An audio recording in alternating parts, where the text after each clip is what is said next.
15 நாளா அலைஞ்சு தேடி கண்டுபிடிக்க முடியாத அந்த ட்ராலி ஒரே நிமிஷத்துல அல்லாஹ்வுடைய கிருபையினால அவருக்கு அது கிடைக்குது. நேற்று ஒரு சகோதரர் நம்ம கூட வந்தவர் தான். 15 நாளைக்கு முன்னாடி அவர் வந்தார் ஏர்போர்ட்லேருந்து வரும்பொழுது அவருடைய ட்ராலி வர்றதுக்கு தாமதமானுச்சு. ஒன்றா தான் கையில் கிடச்சிச்சு அவருக்கு. கடைசியில் அவருடைய ஒரு முக்கியமான ட்ராலி வரல. 15 நாளாக ரொம்ப அவதிப்பட்டுட்டார். நம்மளும் எல்லாம் எங்கே போணுச்சு ஏது போணுச்சு, ஏன்னா இவ்வளோ லட்சம் மக்கள் வராங்க, இத்தனை லட்சக்கணக்கான மக்கள் வராங்க. அப்போ எங்கே போணுச்சுங்கிறத நம்மளால் கண்டுபிடிக்க முடியலை. எந்த ஹோட்டலில் கொண்டு போய் அவருடைய ட்ராலியை கொடுத்தாங்கன்னு தெரியல. அவருடைய உடுப்பு, அவருடைய முக்கியமான தேவையான பொருள்கள் எல்லாமே அதில் தான் இருக்குது. அவரால் அதை ஜீரணிக்க முடியல. என்னென்னமோ சொல்லி பார்த்தாரு, நம்மளும் முயற்சி பண்ணி பார்த்தோம். ரொம்ப மனசு வேதனையில் இருந்தார் அவர். இவங்க வந்த பிறகும் நம்முடைய பொருள் இப்படி போயிடுச்சே, திருப்பி கிடைக்குமா கிடைக்காதா அப்படின்னு சொல்லிட்டு. அப்போ நேற்று என்ன செய்கிறாரு, அவர் என்ன பண்ணுறாருன்னா, இவ்வளோ நாளாக அந்த மன குமுறலில் இருக்கிறாரு, மனசில் அந்த அழுத்தங்கள் இருக்கும், அல்லாட்ட கேட்டிருப்பாரு. நேற்று பிரத்யோகமாக என்ன செய்கிறாரு, உமரா செஞ்சுட்டு வராரு. உமரா செய்கிறதுக்கு வந்து காபத்துல்லா முன்னாடி நின்று கையேந்தி அல்லாஹ்விடத்துல கேட்டுட்டு அவர் என்ன செய்கிறாரு, போயிடுறாரு. போனவருக்கு அல்லாஹ்வுடைய கிருபையினால மகரிபுடைய நேரத்துக்குலேருந்து இசா நேரத்துக்குள்ள 15 நாளா அலைஞ்சு தேடி கண்டுபிடிக்க முடியாத அந்த ட்ராலி ஒரே நிமிஷத்தில் அல்லாஹ்வுடைய கிருபையினால அவருக்கு அது கிடைக்கிது. எப்படி கிடைக்கிது, அவர் அந்த ட்ராலி எந்த ஹோட்டலில் இருக்குதோ அந்த ஹோட்டலுடைய லொக்கேஷன்லேருந்து அது எந்த இடத்துல இருக்குதோ அந்த இடத்தினுடைய தகவல்கள் அவருக்கு பரிமாறப்படுகிறது. உடனே போய் அல்ஹம்துலில்லாஹ் அந்த ட்ராலியை போய் வாங்கிக்கிட்டு வந்து அவர் என்ன செய்கிறார், அவ்வளோ சந்தோஷப்படுறார்.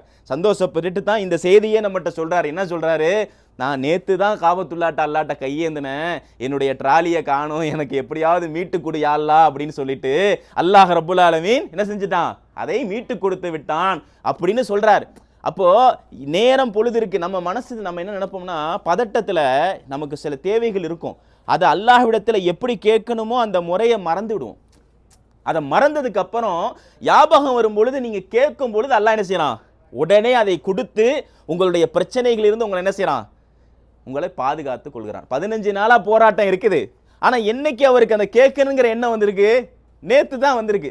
அந்த நேத்து வந்த உடனே கேட்ட உடனே அடுத்த நாளே என்ன செய்யப்படுது, அவருடைய பொருள் கண்டுபிடிக்கப்பட்டு கொடுக்கப்படும். எப்படி அந்த காணாமல் போன ஒட்டகத்தை பார்த்து பூரிப்படைகிறாரோ அது போன்ற ஒரு மகிழ்ச்சியில அவர் இருக்கிறார். அப்போ இதெல்லாம் வாழ்க்கையில நம்முடைய வாழ்க்கையில நடக்கும். பொறுமையாக இருக்கணும், பதட்டப்படக்கூடாது. எப்படிப்பட்ட ஒரு சூழல் வந்தாலும் சரி அதை எதிர்கொள்ளக்கூடிய நிலையில நம்மளுடைய மனதை நாம் உறுதிப்படுத்தி கொள்ள வேண்டும். தளர்ந்து போயிடக்கூடாது. மூமின்களுடைய வாழ்க்கையை பொறுத்தவரை அல்லாஹ் நபி ஸல்லல்லாஹு அலைஹி சொன்னாங்க, ஒரு அழகான ஒரு வாழ்க்கை. அது எப்படிப்பட்டதுன்னு சொன்னாக்கா, ஆச்சரியமிடக்கூடிய ஒரு வாழ்க்கை மூமின்களுடைய வாழ்க்கை. ஒரு கஷ்டம் ஏற்பட்டால் அதை கொண்டு அவன் என்ன செய்கிறான், நபி ஸல்லல்லாஹு அலைஹி சொல்றாங்க, அதை கொண்டு அவன் சபூர் செய்கிறான். ஒரு சந்தோஷம் ஏற்பட்டால் அதை கொண்டு அல்லாஹ்விடத்தில் நன்றி செலுத்துகிறான். மூமினுடைய வாழ்க்கை அப்படிப்பட்டதுதான். ஒரு கஷ்டம் ஏற்பட்டால் சபூர் செய்யணும், ஒரு சந்தோஷம் ஏற்பட்டுச்சா அல்லாஹ்வை என்ன செய்யணும், திக்ர் செஞ்சு அல்லாஹ்வை புகழ வேண்டும், துதிக்க வேண்டும். இதுதான் நமக்கு நபிகள் நாயகம் ஸல்லல்லாஹு அலைஹி வஸல்லம் அவர்கள் கற்றுத்தந்த பண்பு. இந்த பண்பை சரியான முறையில் நம்ம இந்த உலகத்தில் வாழக்கூடிய கடைசி நாள் வரைக்கும் கடைபிடிக்கணும். யா அய்யுஹல்லதீன ஆமனூ இத்தகுல்லாஹ ஹக்க துகாத்திஹி வலா தமூதுன்ன இல்லா வ அன்தும் முஸ்லிமூன். என்ன இதனுடைய அர்த்தம் என்ன, இதுதான் மெயினான ஒரு சப்ஜெக்ட். முஸ்லீமா வாழ்றது பற்றி பிரச்சனை இல்லை. இன்னைக்கு நான் முஸ்லீம், நான் மரணிக்கும் பொழுது நான் முஸ்லீமாக மரணிக்க வேண்டும்.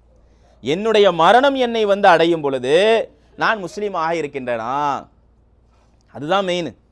அதுக்கு தான் இந்த வசனத்தில் நான் முஸ்லீமாக அன்றி மரணிக்காதீர்கள். இறையச்சத்தோடு வாழ்வது முக்கியம் அல்ல, இறையச்சத்தோடு நீங்கள் மரணிப்பது தான் முக்கியம். நம்முடைய ரூஹு நம்ம விட்டு புரியும் போது லா இலாஹ இல்லல்லாஹ் முஹம்மது ரசூலுல்லாஹ் என்கின்ற கலிமாவோடு பிரியணும். ஒரு வட்டி வாங்கக்கூடியவனாகவோ, ஒரு விபச்சாரத்தில் ஈடுபடக்கூடியவனாகவோ, மார்க்கத்துக்கு முரணான காரியங்களில் ஈடுபடக்கூடியவனாகவோ, பொய்யோ புறமோ அவதூறோ அநியாயத்துக்கான காரியங்களிலோ ஏதாவது ஒரு மார்க்கத்துக்கு முரணான பெரும் பாவங்களில் ஈடுபடும் பொழுதோ ஒரு மனிதனுடைய உயிர் பிரியும் பொழுது அது முஸ்லீமுடைய உயிராக பிரியாது. அவர் முஸ்லீமாக இருக்க மாட்டார். ஒரு பெரும் பாவம் செய்யும் பொழுது ஒரு முஸ்லீம் அவர் முஸ்லீமாக இல்லை. இதுதான் இஸ்லாம் சொல்லி தருது நமக்கு. நீங்கள் எப்பொழுது முஸ்லீம்களாக இருப்பீர்கள், தொழுது கொண்டிருக்கும் பொழுது முஸ்லீம்களாக இருப்பீர்கள், நோன்பு நோற்று கொண்டிருக்கும் பொழுது முஸ்லீம்களாக இருப்பீர்கள், அல்லாஹ்வை துதித்து கொண்டிருக்கும் பொழுது முஸ்லீம்களாக இருப்பீர்கள். அப்போ எந்நேரமும் அல்லாஹ்வுடைய நினைவோடு வாழக்கூடிய ஒரு வாய்ப்பை நாம் பயன்படுத்தி கொள்ள வேண்டும். இஸ்லாம அல்லாஹ் என்ன, உதுஹுலு ஃபிஸ்ஸில்மி காஃபா வலா தத்தபியு ஹுத்துவாத்தி ஷைத்தான், நீங்கள் தீனுல் இஸ்லாத்தில் முழுமையான முறையில் நுழைந்து விடுங்கள், ஷைத்தானுடைய அடிச்சுவடுகளை